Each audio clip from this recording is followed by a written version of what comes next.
What's going on, y'all, man? Welcome back to the channel. Appreciate everybody tuning in, man. We got another really good show for you guys today, man. We're going to be talking about Brendan Sorsby. I ain't going to lie to y'all.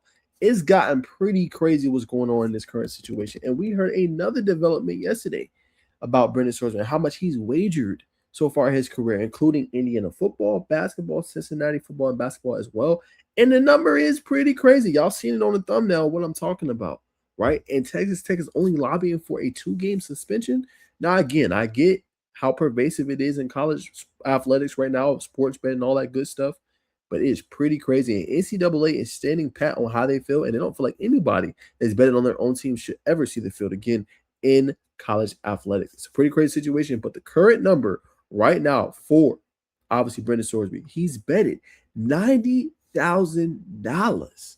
Right? During his college career on his own team, including his own team, at least 40 bets during his freshman year, right? This is the latest. In a court filing obtained by Sports Illustrated on Friday, ahead of a hearing in Brendan Sorsby's eligibility lawsuit against the NCAA, the association asserted that the Texas Tech quarterback has placed impermissible sports wagers throughout his college career, including after transferring to Tech in January. The NCAA filing, which was made in Lubbock County District Court in advance of a temporary injunction hearing on Monday, says Sorsby has placed about $90,000 in impermissible wagers across his time at Indiana, Cincinnati, and Texas Tech, which he just transferred to. Although sports betting is illegal in the state of Texas, Sorsby kept betting through proxies outside the state.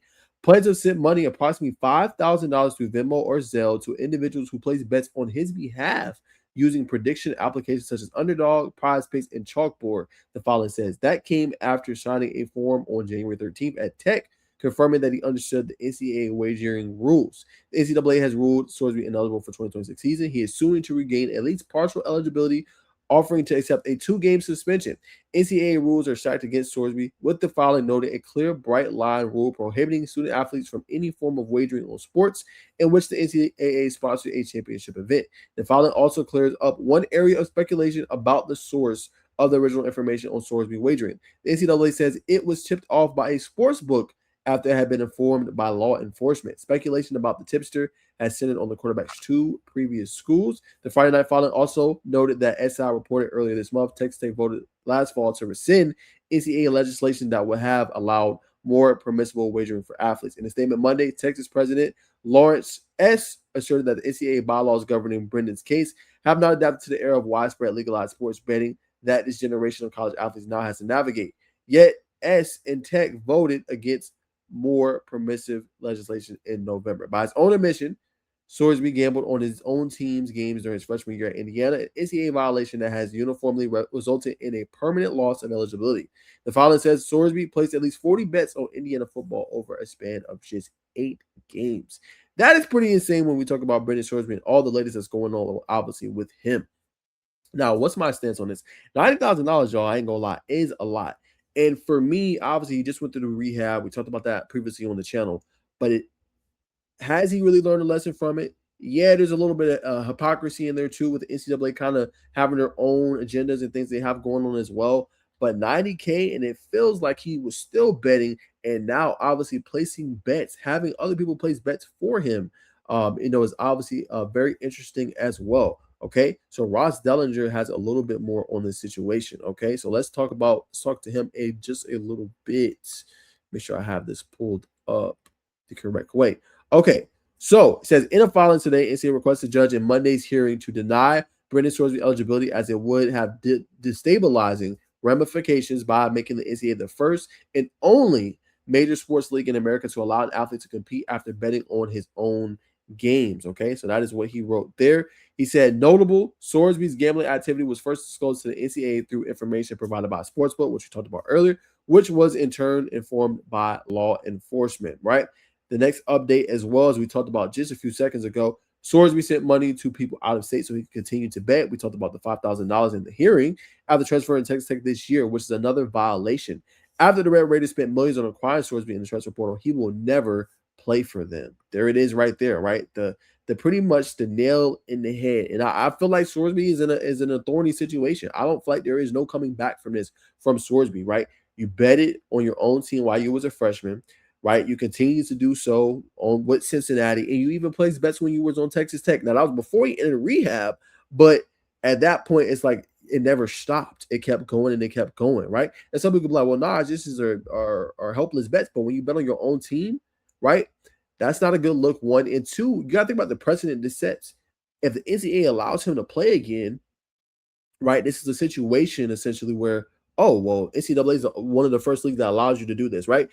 It is a very thin line and it is a very bad look if the NCAA is one of those leagues, because then you're going to be looked at differently. Now, say what you want about the hypocrisy of the NCAA and everything going on, and how they have their own sports wagering bets on the side, but we've never seen a situation like this, and it will be destabilizing and debilitating to the brand of NCAA, right? Now, we know there's other issues going on right now in college football, right? They feel like the money is not sustainable. They feel like obviously players should be paid, but there needs to be a salary cap. There needs to be obviously more legally binding things in place, right? There needs to be kind of the formation, essentially of, I don't see a bonding. I can't think of the word right now. A union essentially is what I'm trying to allude to, right? So there's other issues going on, but I think if you're NCAA, you have to stand 10 toes down, right? Because we can't allow a player to bet on his own team. Yes, there are situations where players bet, but you can't go and be like, hey, oh yeah, I'm gonna throw a prize picks on the team I currently play. Whether you're playing or not,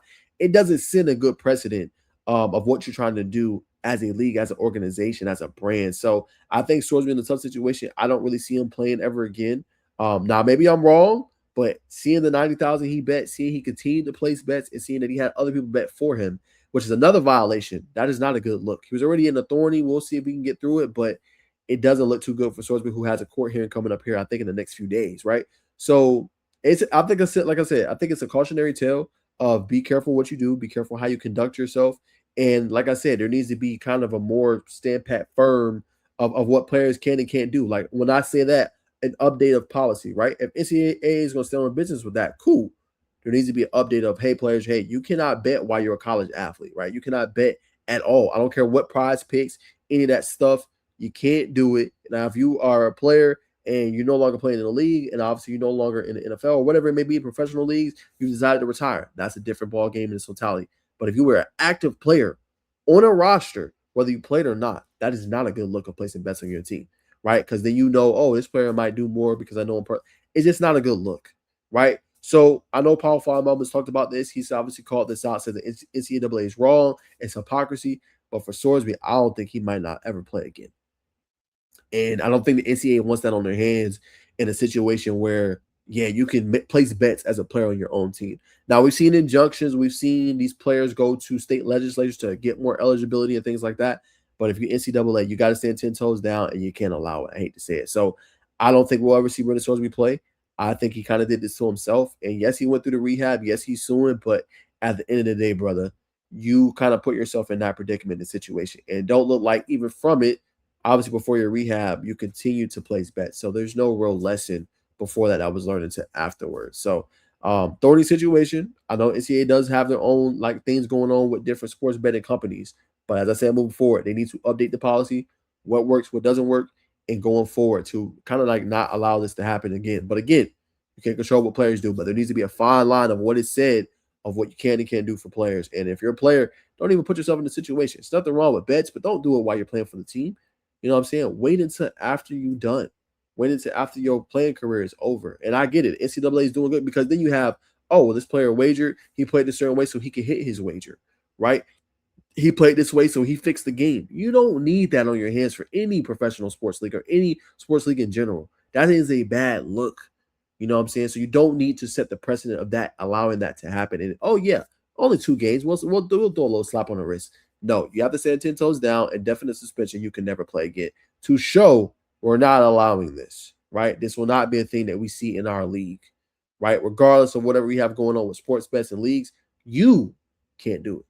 Some people are going to feel a certain way about that. Some people are going to be on the left side of that. Some people are going to be right side of that. But I think Brendan Sorsby never plays. And it's a crazy situation to see him place over $90,000 worth of money in his career, right? And a cautionary tale for players. But we're going to see what comes out of this. We'll keep updating it. But that is the latest update. And I think that's pretty crazy to see, to say the least, man. But y'all know what to do. Like, comment, subscribe, hype up the video. And let me know down below in the comments, should Brendan Sorsby ever play again? Comment down below. See you guys in the next video.